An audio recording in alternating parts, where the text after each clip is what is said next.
Hello, everyone. Today we are going to explore the symmetry elements of water and determine which point group this molecule belongs to. Before we start, don't forget to like, subscribe, and activate the notification bell. Water is an essential molecule in life, and understanding its symmetry helps us better understand its chemical and physical properties. The water molecule has a bent shape, with a bond angle of approximately 104.5 degrees. This is a result of the sp3 hybridization of the oxygen atom.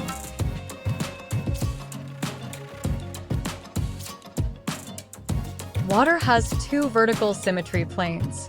Both planes pass through the oxygen atom and divide the molecule into two equivalent parts.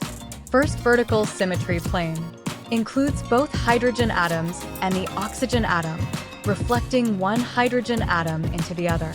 Second vertical symmetry plane is perpendicular to the first and also passes through the oxygen atom, dividing the molecule so that each hydrogen atom reflects onto itself. Water has a rotation axis of order 2, C2, that passes through the oxygen atom and is perpendicular to the plane of the hydrogen atoms.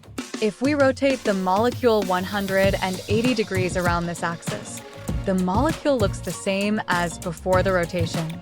Water, like any molecule, has the identity element, E, which represents a 360-degree rotation or performing no symmetry operation, leaving the molecule in its original configuration. It is important to note that water does not have a center of inversion. In a center of inversion, each point of the molecule reflects through a central point. However, this is not the case for water due to its bent geometry. Water does not have a horizontal symmetry plane. A horizontal plane would reflect the molecule in a plane perpendicular to the main symmetry axis, which does not occur in the structure of water. Based on these symmetry elements, we can classify water into a specific point group. The presence of two vertical symmetry planes, a rotation axis of order 2, C2, and the identity element, E, indicates that water belongs to the point group C2V. Thank you for your attention. I hope you found this explanation about the symmetry of water and its point group informative and useful. See you next time.